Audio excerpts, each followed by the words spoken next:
বন্ধুরা, আজকের গল্প মাংস বিক্রেতা টুনি। শ্রীপুর গ্রামের পাশেই ছিল অনেক বড় একটি জঙ্গল। সেই জঙ্গলে বাস করত একটি টুনি পাখি।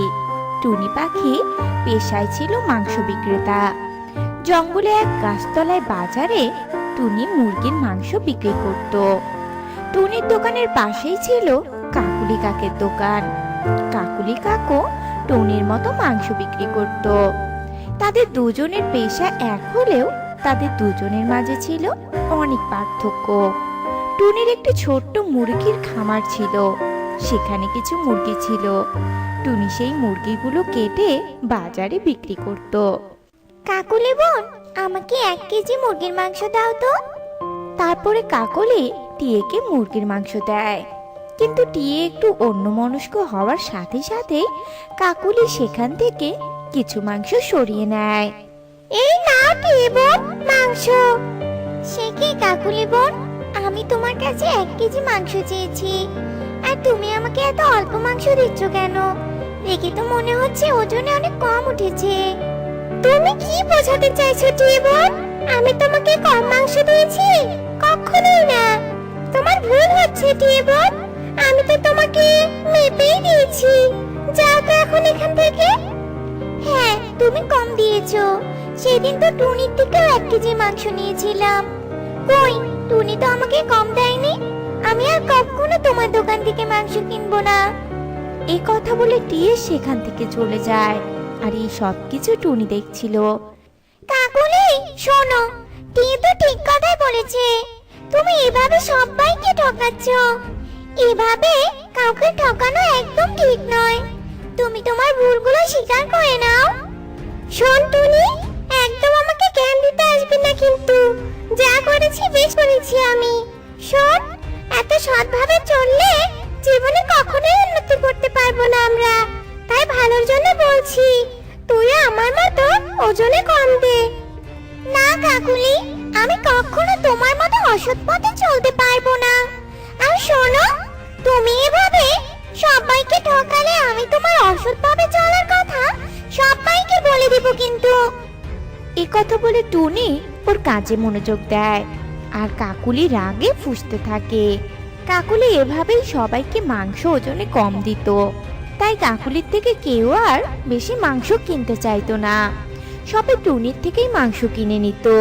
তাই কাকুলি এতে আরো রেগে যায়। একদিন টুনি আর কাকুলি যখন মাংস বিক্রি করছিল, তখন সেখানে সুখী পায়রা ওর ছোট্ট মেয়েকে নিয়ে আসে। কাকুলি বোন, ও কাকুলি বোন, আমাকে 250 গ্রাম মাংস বাকি দিবে গো। আমার মেয়েটা আজ কদিন থেকে মাংস খাওয়ার জন্য খুব জেদ করেছে গো। আমার হাতে কোনো টাকাও নেই। এইদিকে মেয়েটাকে ভালো মন্দ কিছু খাওয়াতেও পারি না। দাও না আমাকে কিছু মাংস বাকি। উফ, আমাকে জ্বালাতে এসেছিস কেন রে? হ্যাঁ, টাকা নেই তাহলে মাংস কিনতে কেন এসেছিস তুই? শোন, আমি তোকে কোনো বাকিতে মাংস দিব না, বুঝলি? তার উপর আবার এত কম মাংস কিনতে এসেছিস তুই। যা তো এখান থেকে। টাকা নেই, আবার মেয়েকে ভালো মন্দ খাওয়াতে চায়। কাকুলির কথায় পায়রা অনেক কষ্ট পায়। তখন টুনি বলে ওঠে, পায়রা বোন, তুমি কাকুলির কথা একদম কষ্ট পাবে না।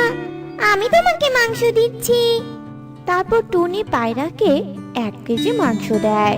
আর সুখী পায়রা মাংস পেয়ে অনেক খুশি হয়। টুনি, তোমাকে অনেক ধন্যবাদ। তুমি আমাকে আজ অনেক সাহায্য করলে। টুনি, আমি তোমাকে এই টাকা ঠিক শোধ করে দিব। আমাকে তুমি কটা দিন সময় দিও শুধু। না পায়রা, তোমাকে কোনো টাকা দিতে হবে না। আমি তোমার মেয়েকে খেতে দিয়েছি। তুমি এখন বাড়িতে যাও তো। শোনো, তোমার মেয়েকে অনেক মজা করে রান্না করে খাওয়াবে কিন্তু। টুনির এমন কথা শুনে সুখী পায়রা আরো অনেক খুশি হয়। আর টুনির প্রতি কৃতজ্ঞতা দেখিয়ে সেখান থেকে চলে যায়। টুনি এমন করে অসহায়দের পাশে দাঁড়াতো। আর টুনির এমন কৃতজ্ঞতা দেখে কাকুলি মনে মনে ভাবতে থাকে, এই টুনি আদিক্ষেতা দেখে আর বাঁচি না বাবা। সবাইকেই দয়া দেখিয়ে বেড়াচ্ছে, কিন্তু আমার থেকে কেউই আর মাংস কিনতে চায় না এখন। সবাই ওই টুনির থেকে মাংস কিনে নেয়। তাহলে এবার আমার কি হবে? আমার ব্যবসা তো বন্ধ হয়ে যাবে এভাবে চললে। না, একটা ব্যবস্থা আমাকে করতেই হবে। এরপর কাকুলি মনে মনে ফোন দিয়ে আটতে থাকে কিভাবে টুনির ক্ষতি করা যায়। এমন সময় ঈগল মহারাজ সেখানে আসে আর টুনিকে বলে, টুনি, শোনো, আমার বাড়িতে আগামীকাল অনুষ্ঠান আছে। আমি সেখানে সবাইকে নিমন্ত্রণ করেছি। তাই তুমি আগামীকাল আমাকে 25 কেজি মুরগির মাংস দিবে, কেমন? আমি তোমার সততার কথা অনেক শুনেছি, তাই তোমার কাছেই আগে এসেছি। আপনি কোনো চিন্তা করবেন না ঈগল মহারাজ, আমি সঠিক সময়ে আপনাকে মাংস দিব। আপনি নিশ্চিন্তে থাকুন। তারপর ঈগল মহারাজ সেখান থেকে চলে যায় আর কাকুলি মনে মনে ভাবতে থাকে, এই তো আমি একটা উপায় পেয়ে গেছি।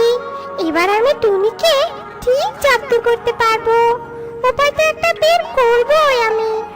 তারপর কাকুলি রাত হওয়ার অপেক্ষা করতে থাকে আর রাত হতেই কাকুলি চুপি চুপি করে টুনির মুরগির খামারে যায় আর খাবারে বিষ মিশিয়ে টুনির মুরগিগুলোকে খেতে দিয়ে সেখান থেকে পালিয়ে যায়। আর সকালে টুনি ওর খামারে গিয়ে একদম হতাশ হয়ে যায়। হায়, এ কি সর্বনাশ! আমার এত বড় ক্ষতি কে করলো? আমার মুরগিগুলো তো রাতেও ভালো ছিল, তাহলে সকাল হতে কি এমন হলো যে আমার সব মুরগিগুলো মরে গেল? এইদিকে আমি তো ঈগল মহারাজকে কথা দিয়েছিলাম যে আমি আজ 25 কেজি মুরগির মাংস দিব। তাহলে এখন কি হবে? আমি মহারাজকে কি জবাব দেব?